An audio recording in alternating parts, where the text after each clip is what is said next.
आ जाइए इसके तरफ देखते हैं। हम लोग श्वसन की बात करते हैं। श्वसन यानी कि हम लोग श्वास जब लेते हैं तो फेफड़ा में तो हम लोग पहुंचा दिए।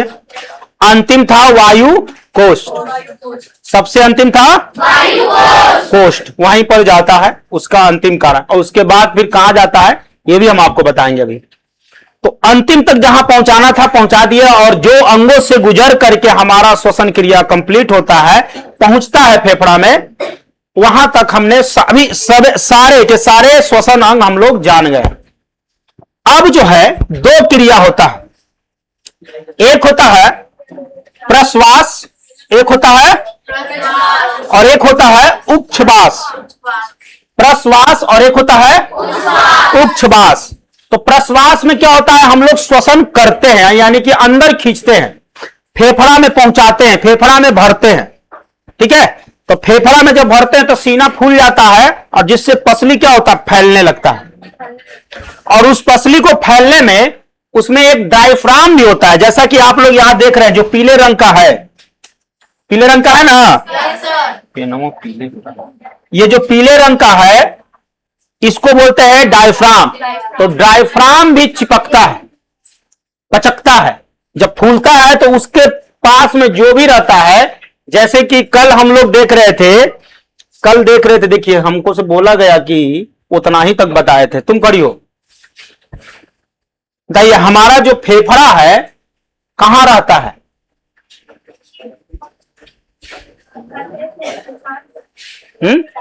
फेफड़ा कहां रहता है शरीर के? कौन? वक्ष गुहा, वक्ष गुहा के अंदर। चलिए, वक्ष गुहा के ऊपर एक झिल्ली लगा रहता है, मेम्ब्रेन लगा रहता है, उसको क्या बोलते हैं? अब जो बोलना बोलो। कौन बोलेगी? तुम बोलो। क्या रहता है? कौन सा? क्या? हाँ, प्लूरा। चलिए वही, ठीक है, वही नहीं, इसको नहीं याद था पर एकदम ढक्कन, एकदम ढक्कन। बैठ, देखिए अंजलि खड़ी हो जाओ जी तुम। पैराइटल जो प्लूरा था उससे पहले उस झिल्ली को क्या कहते हैं? को क्या कहते हैं? Pleural membrane. चलिए ठीक है, बहुत बढ़िया, गुड।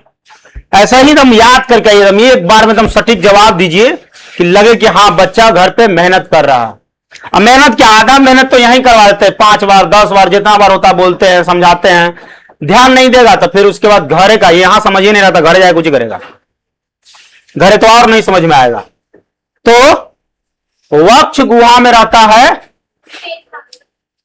फेफड़ा, और वक्ष गुहा के बाहर जो रहता है एक झिल्ली, जिसको बोलते हैं क्या?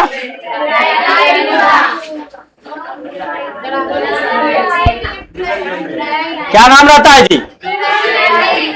कहां था? हाँ देखो, प्लूरल मेम्ब्रेन, और इसी को हम बोलते हैं पैराइटल प्लूरा। और उसके बाद हम बात करें तो इन्हीं दोनों के बीच में, यानी कि फेफड़ा और प्लूरा के बीच में, फेफड़ा और प्लूरा के बीच में म्यूकस होता है, जो कि इसको घर्षण से बचाता है। किसको घर्षण से बचाता है? फेफड़ा को घर्षण होने से बचाता है। फेफड़ा के सुरक्षित के लिए ये सब मौजूद है। ठीक है, चाहे हम प्लूरल गुहा का बात करें, चाहे मेम्ब्रेन का बात करें, चाहे फिर म्यूकस की बात करें, ये सब फेफड़ा की सुरक्षा के लिए रहता है। ठीक है, ताकि उसमें, तो यहां पर फेफड़ा की सुरक्षा के लिए देखिए ये सब जो टकरा रहा है, तो टकराने के लिए देखिए आगे भी टकराता है, यानी कि डायफ्राम से भी टकराता है, तो उसके लिए भी वहां पर सुरक्षा किया गया। जब फूलेगा तो फूलने के बाद जो भी रहेगा दीवार वगैरह, तो वो क्या होगा, सटते जाएगा, तो सटेगा तो घर्षण होगा, तो घर्षण से बचाने के लिए इन सबों को ध्यान से समझना है। तो अभी हम लोगों ने ये गुहा में घर्षण को बचाया, किसको? फेफड़ा को, घर्षण होने से बचा रहा है किसको? फेफड़ा को। तो किस प्रकार बचाया आप लोग समझ गए। अब देखिए श्वसन के लिए हम बोल रहा है। श्वसन में एक होता है प्रभास, सॉरी नाम है जी, प्रश्वास। प्रश्वास, इसमें थोड़ा लिखावट ठीक नहीं है, प्रश्वास है, क्या है? तो प्रश्वास जो होता है, जब हम श्वास को, हवा को अंदर की ओर फेफड़ा में मतलब खींचते हैं, तब उसको बोलते हैं प्रश्वास। तो प्रश्वास क्या होता है, कहां से गुजरता है, कैसे गुजरता है, समझिए। तो कहता है कि पहली क्रिया में हवा नासिका से फेफड़ा तक पहुंचती है। जैसा कि हम आपको पहले बता चुके हैं कि फेफड़ा तक किन अंगों से पहुंचता है। तो पहली नासिका से फेफड़ा तक पहुंचता है इसका ऑक्सीजन, जहां इसका ऑक्सीजन फेफड़े की दीवार में स्थित रक्त कोशिकाओं में। तो फेफड़ा के दीवार में कोशिका पाया जाता है जिसका नाम है रक्त कोशिका नाम है। फेफड़ा के दीवार में कौन है? रक्त केशिका, कोशिका नहीं है, केशिका, रक्त केशिका। वहां पर भी था, अमाशय में भी रक्त केशिका, यहां पर भी है रुधिर या रक्त, दोनों एक है, ठीक है। तो रक्त केशिकाओं में, रक्त केशिकाओं का काम है ऑक्सीजन को ले जाना। हम लोग श्वसन करते हैं हवा, उसमें सारा गैस मौजूद रहता है, लेकिन रक्त कोशिकाएं, रक्त केशिकाएं किसको लेकर के जाता है? ऑक्सीजन को। तो यही बोल रहा है कि इसका ऑक्सीजन फेफड़े की दीवार में स्थित रक्त केशिकाओं में, केशिकाओं के रक्त में चला जाता है। तो वहां से ऑक्सीजन कहां जाता है? जो सबसे अंतिम था वायु कोष, सबसे अंतिम क्या था? वायु कोष। वही वायु कोष के दीवार पर क्या पाया जाता है? रक्त केशिका पाया जाता है, और उसमें से किसको चुन लेता है? ऑक्सीजन को। और वहां से ऑक्सीजन रक्त केशिकाएं के माध्यम से रक्त में चला जाता है। क्लियर है? तो रक्त में चला जाता है, इस क्रिया को प्रश्वास कहते हैं। और इसके जस्ट विपरीत, इसके जस्ट विपरीत क्या कहलाता है? उच्छ्वास। तो उच्छ्वास को भी लिख दिया है, कहता है जिसके अंतर्गत रक्त, अब देखिए हमने ये सांस क्या किया, लिया और रक्त में छोड़ दिया। अब वहां से रक्त क्या करता है? कार्बन डाइऑक्साइड, ऑक्सीजन को हमने दे दिया, बदले में क्या मिल जाएगा? और वो भी हम लोग नासिका से ही बाहर निकालते हैं। तो नासिका से हम लोगों ने जिस जगह से होते हुए फेफड़ा में गया है, उसी जगह से होते हुए वापस आएगा क्या? खड़ा हो, पागल क्या। देखो वैसे देखो 90% में से 80% तो यही लग रही है। पढ़ा रहे हैं, क्या बता रहे थे अभी? क्या हम समझाने की कोशिश कर रहे थे बच्चा को? तुम तो इस दुनिया में नहीं थी, हाँ? और हाँ? तो कौन से क्रिया में?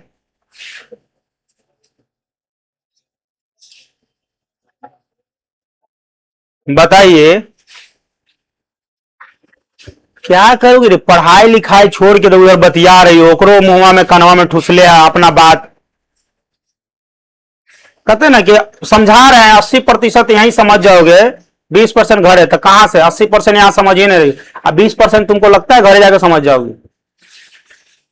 पगलाइट, बैठ, बचर बचर कर रही है। तो हम लोग श्वसन किए, फेफड़ा तक पहुंचा, वायु कोष तक पहुंचा, यहां तक हम लोग सारे अंगों को समझ लिए। तो जब श्वसन करते हैं तो उसी वायु कोष में मौजूद रहता है, वायु कोष के दीवारों पर यानी कि फेफड़ा के दीवारों पर क्या मौजूद रहता है? रक्त केशिकाएं। रक्त केशिकाएं जिसका काम होता है ऑक्सीजन को रक्त में पहुंचाना, वहां से ऑक्सीजन उठाएगा और रक्त में पहुंचाएगा। ठीक, नहीं समझ में आया क्या?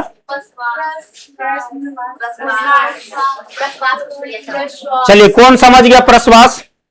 बहुत बढ़िया, रानी बताइए प्रश्वास आप कैसे क्या बताइएगा? सर, प्रश्वास में क्या होता है कि नासिका से फेफड़ा में ऑक्सीजन जाता है, उसके बाद वहाँ पे ऑक्सीजन को रक्त कोशिकाओं रक्त में भेज देता है और उसके बाद हो गया, ठीक है, बैठो। यानी श्वसन करना ही क्या है, मतलब सांस लेना ही क्या है, प्रश्वास। अपना भाषा में कहें, ग्रहण करना, श्वास ले लेना ही क्या है, प्रश्वास। और श्वास हम क्यों ले रहे हैं, तो कोशिका तक पहुंचाने के लिए। तो ये फेफड़ा से होकर के गुजरता है और रक्त केशिकाओं का काम है कि ऑक्सीजन को, हवा में चुनता किसको है, ऑक्सीजन को। हवा में किसको चुनता है, ऑक्सीजन को। तो आपसे अगर ऐसे पूछ दे कि भाई प्रश्वास क्या होता है, तो आप बोलिएगा सांस लेना ही क्या है, बस, ठीक है। बाकी अब अगर आपको लिखना होगा तो ऐसे कहिएगा कि यह श्वसन क्रिया नासिका से होकर के कहां तक चलता है, फेफड़ा तक। और फेफड़ा के दीवारों पर क्या पाया जाता है, रक्त केशिकाएं क्या करता है, ऑक्सीजन को लेकर के कहां भेजता है, रक्त में भेज देता है, बस यही काम है, ठीक है। नासिका से फेफड़ा में क्या आया, हवा, क्या आया, हवा, और वहां से क्या उठाया जाता है, ऑक्सीजन। तो हमने श्वास को ग्रहण किया, यही है प्रश्वास। और उस क्रिया में रक्त केशिकाएं का काम होता है कि ऑक्सीजन को चुन लेना, समझ गए। हम लोग रोड पर चलते हैं तो बालू गिट्टी तो उठाएंगे नहीं, हम लोग क्या उठाते हैं, पैसा। देखेंगे तो गप दिवर उठा लेंगे, कोई लाज शर्म नहीं। अगर ऐसे बोलेंगे कि चप्पल टूट गया हाथ में लेके चलो, पैसा गिर गया है, बोलने की जरूरत नहीं, हम उठा लेंगे। क्या हुआ, अभी भी कोई दिक्कत है, बताइए दिक्कत है तो। नेहा, हाँ बोलो। में वायु कोष्ठ में ये रक्त केशिका पाया जाता है। हाँ ठीक, ये भी बोल सकते हैं या फिर फेफड़ा में भी बोल सकते हैं। काहे कि भाई ओकरे अंग है, फेफड़ा का ही अंग है, ठीक है। तो फेफड़ा के दीवार पर क्या पाया जाता है, वो उन हवाओं को, केवल हवाओं में किसको चुनेगा, ऑक्सीजन को चुनेगा। तो कलेक्ट करने का काम है ऑक्सीजन का कौन, रक्त केशिकाओं के रक्त में चला जाता है। चलिए, तो अब क्या करेंगे, आगे हम लोग देखते हैं उपश्वास। तो हमने ऑक्सीजन में, सॉरी, रक्त में ऑक्सीजन को भेजा है, तो उसी प्रकार से रक्त से कार्बन डाइऑक्साइड वापस आएगा। तो सांस लेना प्रश्वास है, सांस छोड़ना उच्छ्वास है। सांस लेना और सांस छोड़ना क्लियर है, वही है जिसके अंतर्गत रक्त से फेफड़ा में आया कार्बन डाइऑक्साइड बची हवाओं के साथ नासिका से बाहर निकल जाता। तो हम लोग जो हवा ग्रहण किए थे श्वसन के माध्यम से, तो वहां पर इंतजार करते रहता। अब जैसे मान लीजिए कि 4-5 दोस्त गया, तो 4-5 दोस्त गया, बोला ना कि चलो हम लोग घूमने चलते हैं। 4-5 गो दोस्त घूमने गया, तो कहा कि सुनना भैया, हम 1 मिनट घर से आते हैं, कि चल हमारे घरवा थोड़ा सा 1 मिनट में हम आ जाएंगे, तू लोग घरवे के बाहर इंतजार करना। तो घरवा के बाहर इंतजार, सारा हवा इंतजार कर रहा है, जैसे कि कार्बन डाइऑक्साइड, ठीक है, कार्बन, हाइड्रोजन, हीलियम, जो भी है, नाइट्रोजन, सब इंतजार कर रहा है घर के बाहर। और घर के अंदर कौन गया है, ऑक्सीजन। घर के अंदर इंतजार में कि आएगा तो फिर साथे चलेंगे। तो वही ऑक्सीजन को अंदर भेज देता है और बदले में कौन आता है, ऑक्सीजन अंदर या कार्बन डाइऑक्साइड। तो समझ गया कि अब, हाँ बोलो क्या हुआ जी, कोई कुछ बोल रहा था। तो अंदर गया बाहर, लेकिन बाहर आया बेचारा, मालूम है कुछ, कपड़ा उपड़ा पहन के, पहचाने में नहीं आ रहा, इसका नाम बदल गया, क्या नाम होगा, ऑक्साइड। अरे तुम तो एकदम साफे बदल गया हो। नहीं, सज धज लिया है, कभी कभी ना ज्यादा सज लेता है, जैसे लड़की लोग बर्थडे में ज्यादा सजती है, शादी ब्याह में नक्शा ही बदल देती है। कभी कभी तो आईना से, अरे हम इतना सुंदर लग रहे हैं, ठीक है। यहाँ देखो,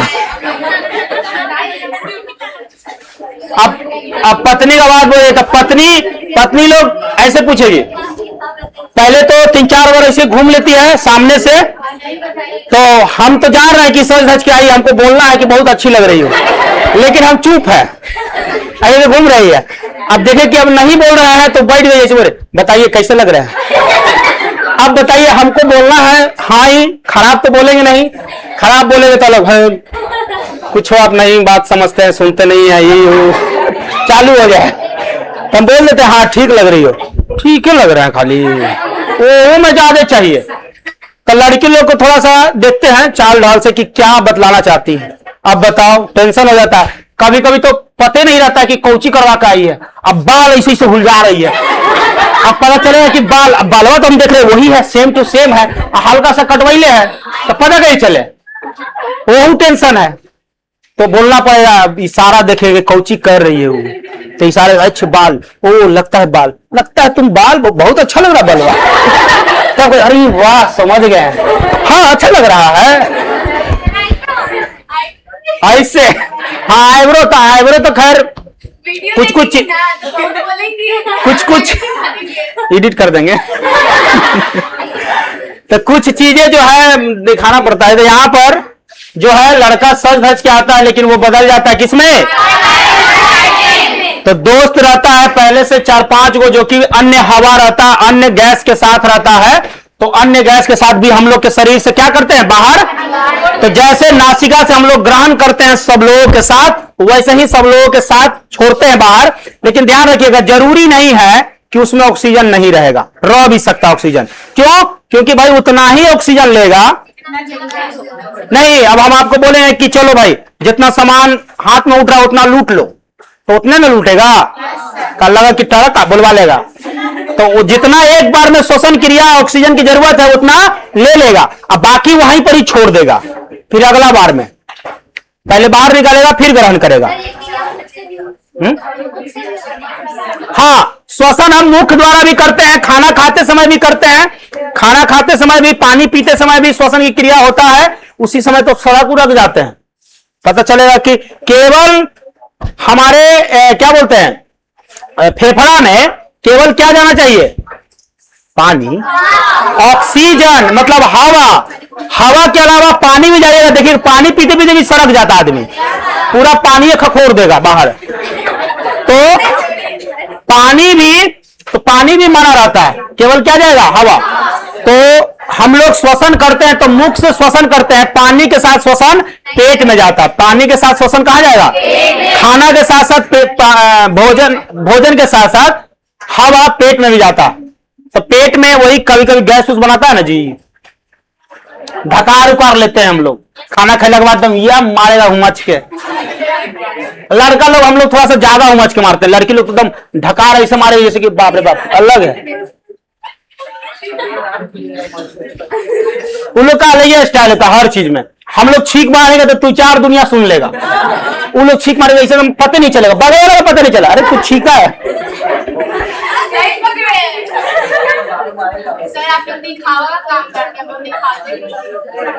नहीं हम लोग पता नहीं कस के दम बहुत जोर से निकलता है।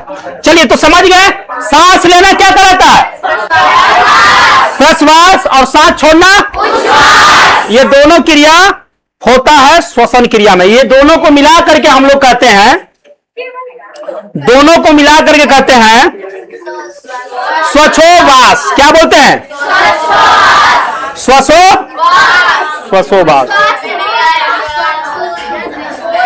श्वासोच्छ्वास ये भी बोल सकते हैं, ठीक है।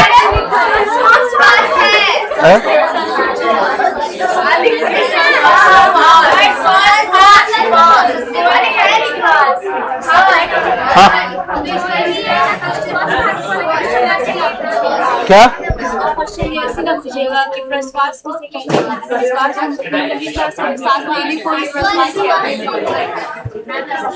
देखिए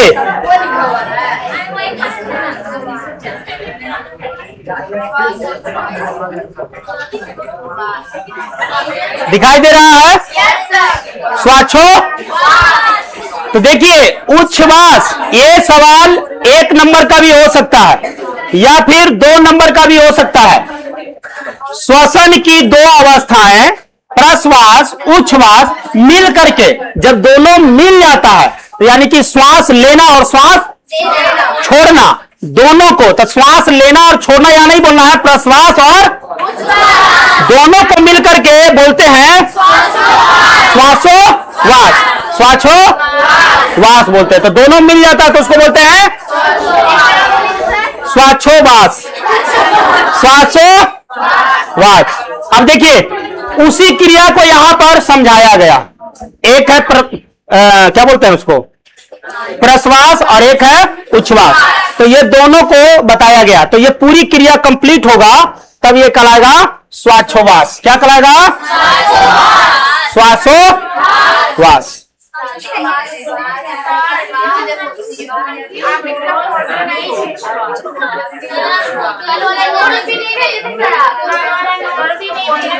क्या? पहले समझ तो लो। तो श्वासोवास क्या है भाई, इसको उसी वीडियो के माध्यम से इसको समझाते हैं। ये आपका आकृति है, आसानी से समझ जाइएगा। जैसे हम लोग श्वसन को ग्रहण किया, श्वसन को क्या किया? ग्रहण। तो श्वसन मार्ग यानी कि जब हम लोग श्वास लेते हैं, O2 अंदर गया, अंदर गया तो फिर कहां? देखिए फेफड़ा में जाता है।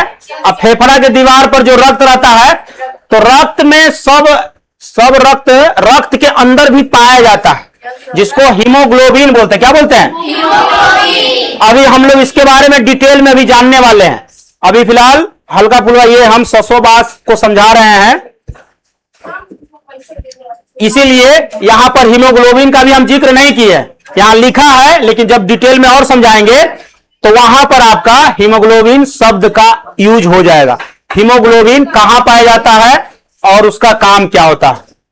तो कहता है रुधिर के हीमोग्लोबिन द्वारा O2 का ग्रहण तो पहले फेफड़ा में आता है, और फेफड़ा के रक्त केशिका कहां लेके जाता है?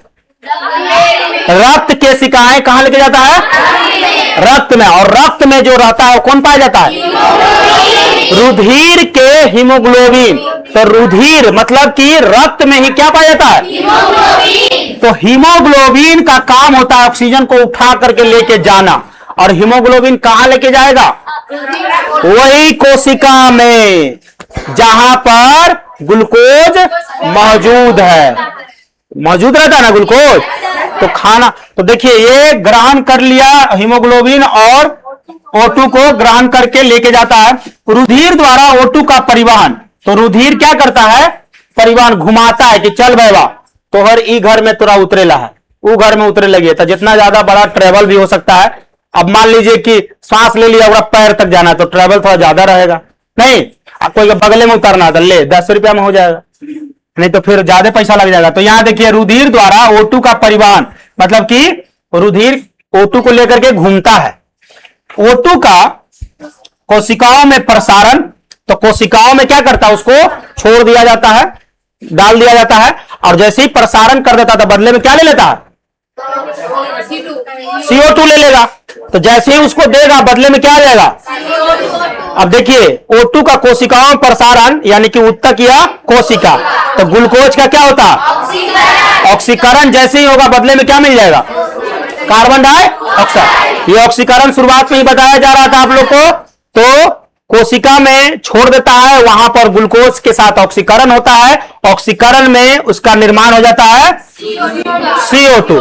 तो इधर से जो मार्ग आया, गुजरते हुए ऑक्सीकरण हो गया, बदले में ऑक्सीजन CO2 बन गया, और CO2 फिर से उसी रास्ते, तो रुधिर में CO2 का क्या? ठीक है, अब इसको बदल देता है कि भाई भेज देता है कि ले भाई अब CO2 तुम्हारा हो गया, अब जाओ तुम।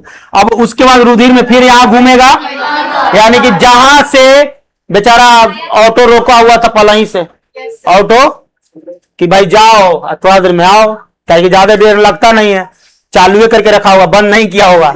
जाओ, अंदर गया, ऑक्सीकरण किया, बदले में क्या गया? कार्बन डाइऑक्साइड आया, और उसके बाद बैठाया, फिर लाद के लेके निकल गया, परिवहन कर रहा है। और परिवहन करने के बाद फिर कहां पहुंच गया? फेफड़ा में पहुंच गया। और फेफड़ा में पहुंचने के बाद फिर श्वास नली से क्या हो जाएगा? निकल जाएगा। तो फेफड़ा से सीधे नासिका द्वारा बाहर। तो ये क्रिया बार बार होते रहता है, और इस क्रिया को हम क्या बोलते हैं? श्वासोवास, श्वासोवास। देखिए नाम है थोड़ा अजीब, लेकिन आपको श्वासोवास, ठीक है। हाँ। तो श्वासोवास एक शब्द में कहे तो प्रश्वास और उच्छ्वास का दोनों मिल जाता है, दोनों का मिलना ही क्या कहलाता है? श्वासोवास। क्लियर है? तो चलिए आकृति नंबर, इसी में हम आकृति आपको यहां से देखिए, ये वाला आकृति आपको इसमें समझना है। जब हम लोग श्वसन करते हैं तो हमारा सीना फूलता है, श्वसन करते तो सीना क्या होता है? फूलता है। लेकिन हम लोग इतना बिजी रहते हैं कि हम लोग को कभी कभी श्वसन का बारे में फिक्र आता है कि हाँ हम श्वसन कर रहे हैं, इतना मेहनत का काम कर रहे हैं, श्वास लेना कभी कभी होता है नहीं। लेकिन और हर समय अगर हम बिजी हो जाते हैं, कहीं बात कर रहे हैं, कहीं पार्टी उटी में गए हैं नहीं, या कहीं घूम रहे हैं, तो उस समय हम लोग श्वास का हम लोग को कोई फिक्र नहीं रहता, वो अपने आप करते रहता।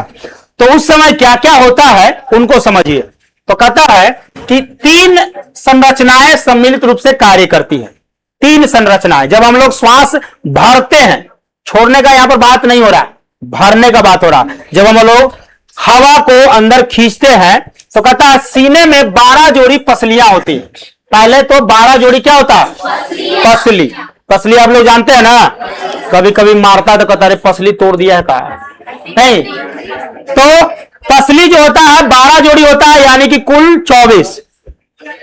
जबकि संकुचित, ध्यान दीजिएगा यहां पर, समझिए कि हम लोग जब श्वास को ग्रहण करते हैं के बीच स्थित जब संकुचित होती है तब पसलियां बाहर की ओर खिसक जाती है, जिससे वक्ष गुहा फैल जाता है।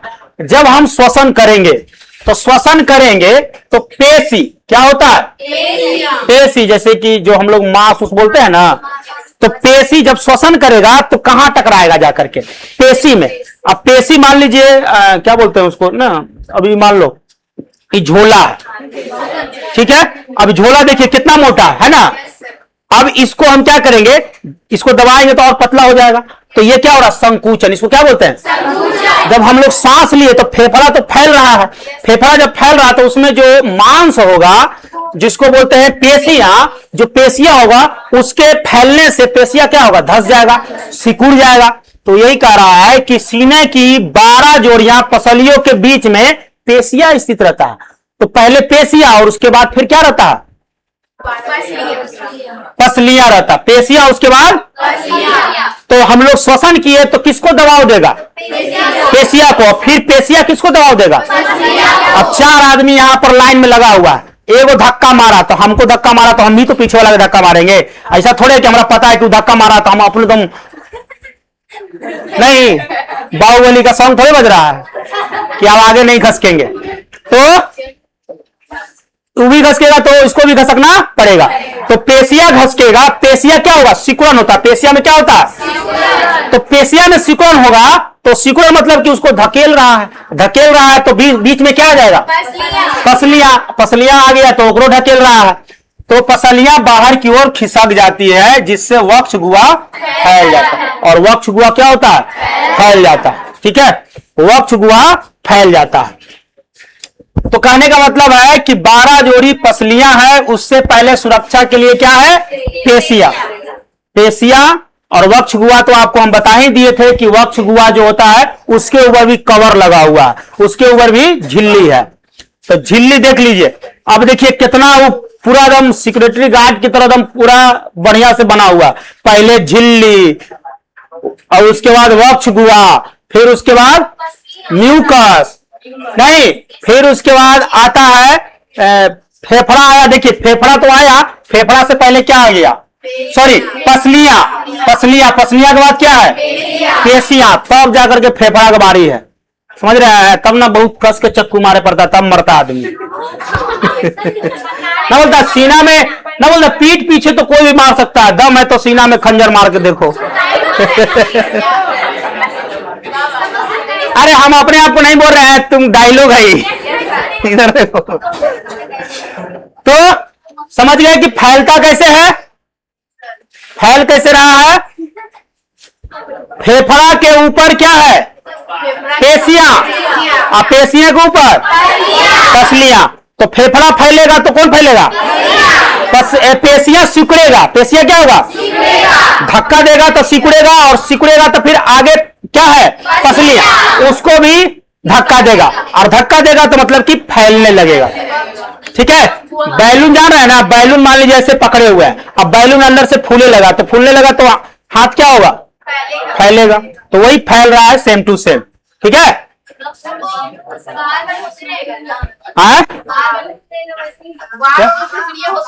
बार बार यही प्रक्रिया होता है। जब भी शोषण करेंगे फैलेगा, और जब भी शोषण को छोड़ेंगे तो क्या होगा? पचक जाएगा। तो ये क्रिया चलते रहता, और ये क्रिया चलने का मतलब है कि इसमें घर्षण होने की संभावना ज्यादा रहता है, इसलिए वहां पर क्या रहता है? म्यूकस रहता है। चलिए, तो नेक्स्ट देखिए, कहता है कि वक्ष गुहा के पश्च भाग में एक गुंबद के आकार का डायफ्राम रहता है, जो कि डायफ्राम यहां देख सकते हैं।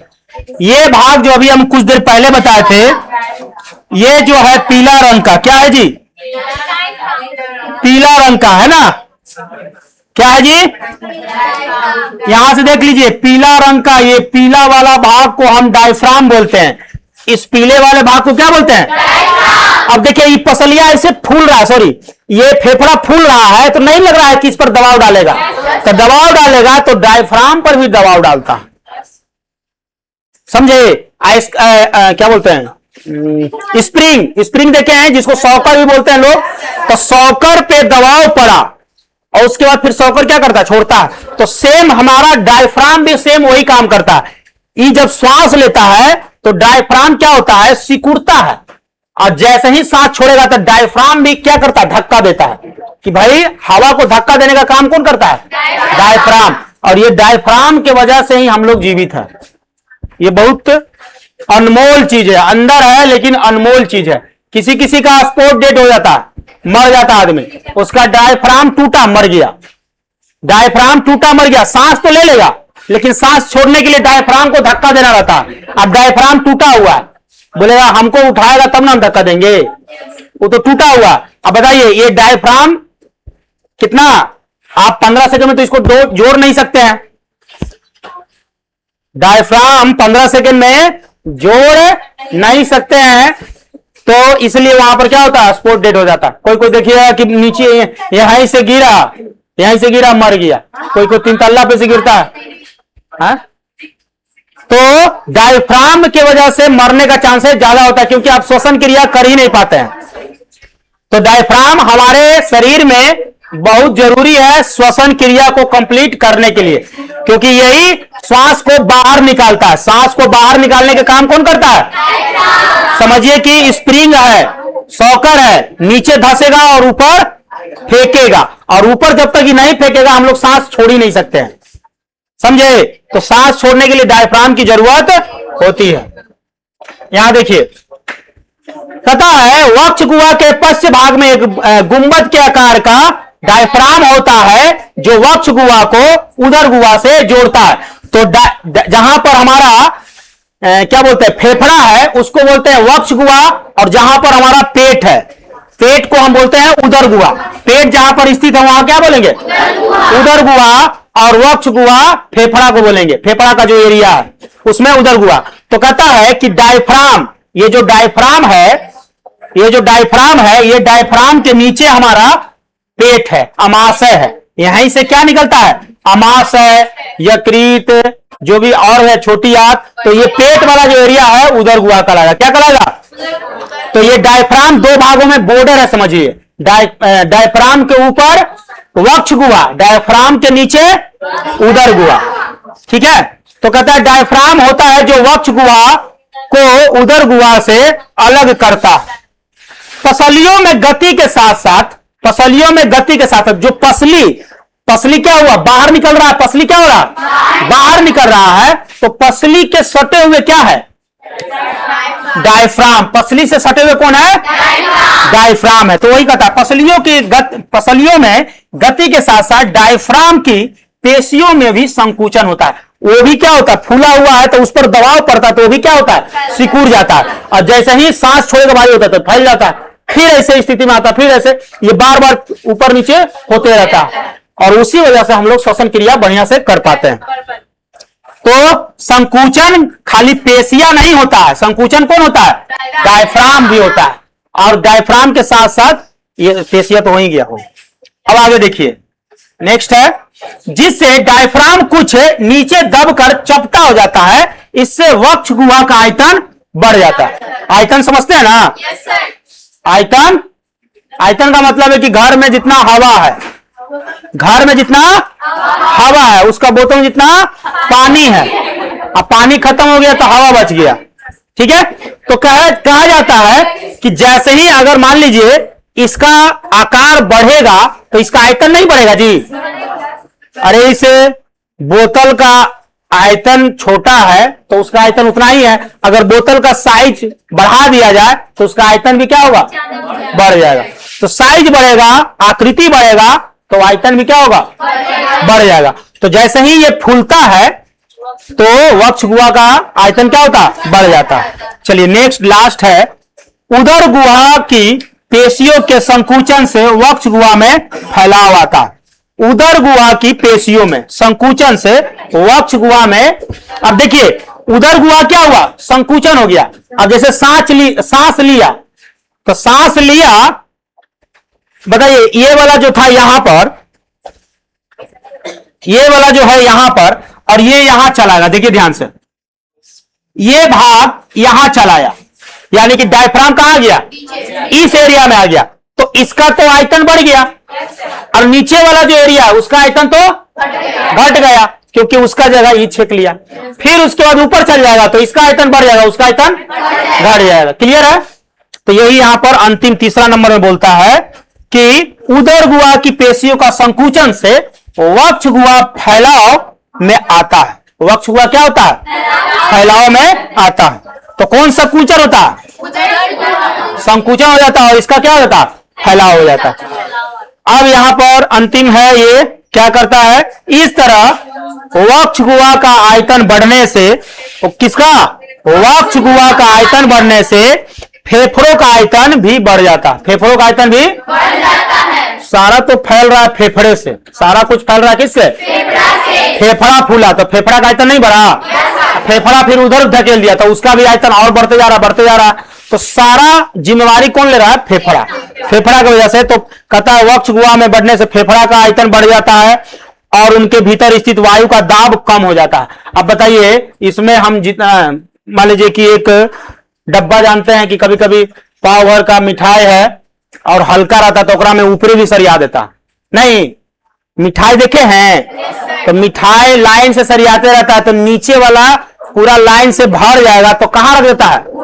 ऊपर रख देता है। तो उसको हम बोलेंगे क्या? उसमें दबाव पड़ रहा है कि नहीं पड़ रहा? एक के ऊपर एक चढ़े हुए, मतलब कि दबाव पड़ रहा है। लेकिन ऊपर वाला मिठाइया अगर हटा देंगे तो दबाव पड़ेगा? नहीं, दबाव कम हो जाएगा। तो यहां पर जब फैल जाएगा, अब एलपीजी जो सिलेंडर है आजकल देख रहे हैं कि बहुत डिमांडेड हो रहा है, तो एलपीजी सिलेंडर में दाब बहुत ज्यादा भरा रहता है, इतना ज्यादा दाब रहता है वायु का कि वायु लिक्विड बन जाता है। वायु की क्या बन जाता है? उसी प्रकार से हमारे शरीर में वायु खींचते हैं, यानी कि फेफड़ा में जो वायु आता है वो दाब में रहता है, लेकिन जैसे ही वक्ष गुहा बढ़ जाएगा तो उसका दाब भी क्या हो जाएगा? कम हो जाएगा। दाब का मतलब कि एक के ऊपर एक चढ़े हुए हैं, एक मतलब जगह नहीं है, जगह नहीं है, पूरा कोचा कोची है। कोचा कोची समझते हैं ना? कभी कभी ट्रेन में इतना भीड़ हो जाता है आदमी की सांस लेने के लिए पाइप का इस्तेमाल करना पड़ता है, तो उसको बोलते हैं दाब का बढ़ना। और कभी कभी क्या होता है, पूरा लेट के जाएंगे, पूरा सीट पर दम इकट्ठा, अकेले लेटेंगे, कोई नहीं आएगा इधर, नहीं, तो वहां पर दाब कम है कि ज्यादा? कम है। तो दाब रहता है, संख्या ज्यादा रहेगा तो दाब, और संख्या कम रहेगा तो दाब कम। तो जैसे ही मत बताइए, इसमें हवा भरा हुआ है, इतना में हवा भरा हुआ तो, और इतना में हवा भरा हुआ। अब यहां देखिए, इसमें हवा भरा हुआ, ठीक, और एक सर्कल यहां है, इसमें हवा भरा। बताइए किसमें दाब ज्यादा हुआ? जितना इसमें हवा है उतना ही इसमें हवा है। तो ए वाला में दाब ज्यादा है और बी वाला में दाब ये कैसे? बी वाला में दाब क्या है? कम है। मेरा घड़ी ठीक नहीं है। क्लियर है जी? तो ये तीन कहानी है वक्ष गुहा और हम आपको अगली बार समझाएंगे कि श्वास हम लोग ग्रहण करते हैं तो श्वास को ले कौन जाता है, कौन हीमोग्लोबिन के बारे में बताए थे, अभी उसके बारे में अगला क्लास में चर्चा करेंगे, हो सके लास्ट क्लास होगा कहीं। ठीक है, अगले वीडियो में मिलते हैं।